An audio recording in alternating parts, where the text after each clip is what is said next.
What the? Yeah, it just stopped working for some reason. Your usual format's not going to work for this one. It's a missing episode. A true fan would know that. What, they didn't animate this one?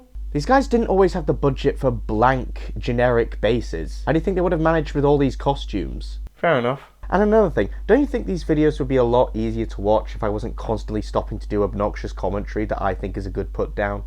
Yeah, your videos would be a lot easier to watch if you stopped doing that. Who are you talking to? Marco! No, you say Polo. Punk. Marco Polo is probably one of the highlights of Season 1. Though it feels a bit weird for me to say that because when I first experienced it, it dragged a bit for me. 7 parts is always a lot in Classic Who, especially when it's a missing story. Original audios and novels are designed to exist in their mediums, whereas something that's making up for no longer having the visuals, there's always going to be that disconnect to some extent. And this is a story that really seems to rely on the visuals quite a bit. And that's not a criticism. I'm sure the costumes, the sets, Waris Hussein's direction, the sheer scope and the amount of ground covered in this story probably would have felt epic to anyone watching it back in the day. That said, I do have some problems with the plot as is. I do think Tagana being outed as the main villain early on is probably what led to some of the pacing issues, aside from the fact that Classic Who in general does not have very good pacing. But I will admit, for 7 parts, we are kind of just waiting for Marco Polo to work out that this guy probably shouldn't be trusted. Realise what we've already realised back in part 1. That said, I like the drama. Tell me. No. Understand? No! I'd let you make it fast! Guards! Guards! Let you up in. Be warned. Any resistance to this decree is instantly punishable by death. You poor, pathetic, stupid savage. Take them away! This is the kind of story that you really could only do with the Doctor in his early days. The Doctor, as we know in the modern era, has been doing this for so long that he's basically a demigod. So a story like this, where the Doctor's just at the mercy of one guy who has his keys and has to spend days just journeying through a harsh environment, using nothing but practical solutions to problems. It's not something that I necessarily think the show needs back, but it's nice to see it while it's here. While stuff like condensation and setting bamboo on fire doesn't sound like the most exciting stuff, it's a nice change of pace from all the technobabble.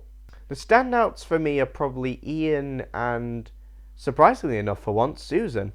But the whole cast feels like they've got at least something to do. Each of them has quite a bit of good dialogue, and some stuff even approaching character work.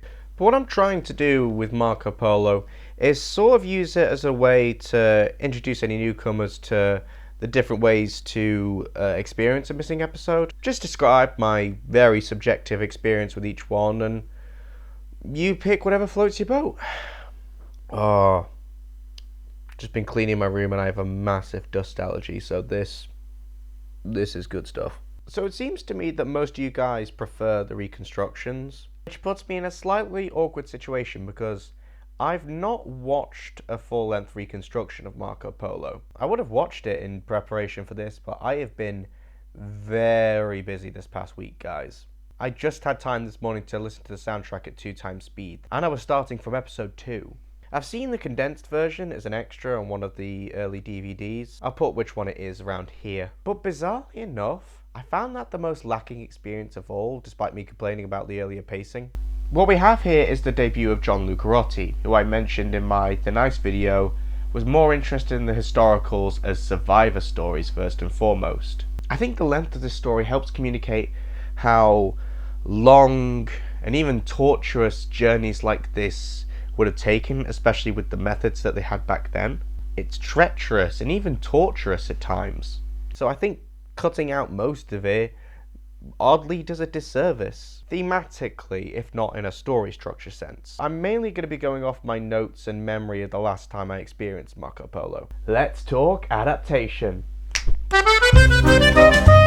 Do you want to get sued? And so here we have the novel. Probably the easiest way of forgetting that this is a replacement for an episode of TV. When writers do their own target novelizations as opposed to just letting Terrence Dicks do it for them, this usually involves a bit more creative freedom. Any stuff that's unclear from the reconstructions or the soundtrack is crystal clear in this. In my own opinion, probably the most reliable medium for replacing missing episodes, even though that consistency is going to come with a price war. I think you can get PDFs online. One criticism I would say of it is that I remember Ian and Marco Polo's friendship coming across way more in the audio version. But to make up for that, I really like how this book emphasizes the Doctor and Kublai Khan bonding. Two old men who have aches and groans all over, and just as soon as they see each other, they're just like, oh, you get it. Age is the fucking worst. I've got to disagree with Sandiford that this story doesn't move the Doctor's arc forward. As Barbara puts it, well, you know him better than I do, but I'd have said he was just feeling defenseless. He has a wonderful machine capable of all sorts of miracles. It's taken away from him by a man he calls a primitive. like on Unearthly Child, it's a story that really humbles him. He's at the mercy of primitives. And for the first time, and this is the thing that I think really emphasizes it, is that he is beaten in a battle of wits by Kublai Khan, a human from the past. And I think it goes a long way to making him respect humans more.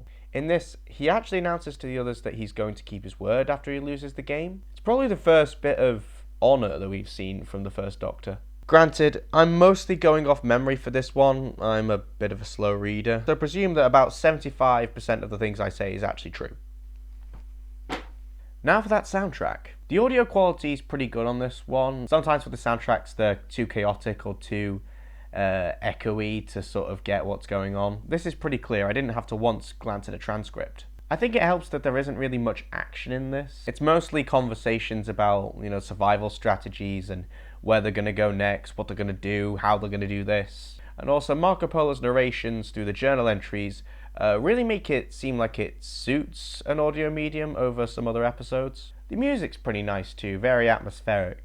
In this, unlike the novel, I feel like you really got a sense of Marco and Ian's, not friendship I would say, but at least sort of respect and understanding of each other. The missing soundtracks can all be found on Audible. They're a bit expensive, so what I do is just have a membership and spend a token on them every now and then. So, I've been told to tell you that it's probably a good thing that in the early years of Doctor Who they were exploring non-European history. By a lot, we mean 3. But most of the non-European characters in this story are played by white actors, with the exception of Ping Cho, who was a Burmese actress playing a Chinese character.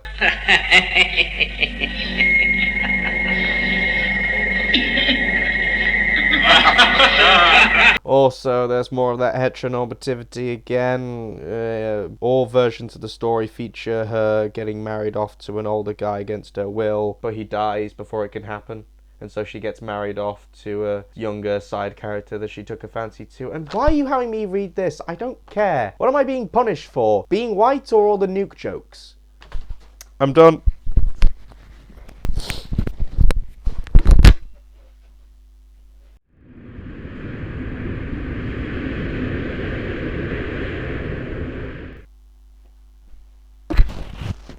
Right, time to talk more about Dr. Deplorable. Thanks again for watching, everyone. Sorry I skipped Edge of Destruction, but I didn't feel I had much to say on that one. I don't really have much to say about the Keys of Marinus either, so next week is going to be the Aztecs. So please come back next Wednesday if you want to see that. Please like, share, subscribe, toss a comment into the vacuum. Any of those would help. And have a lovely afternoon.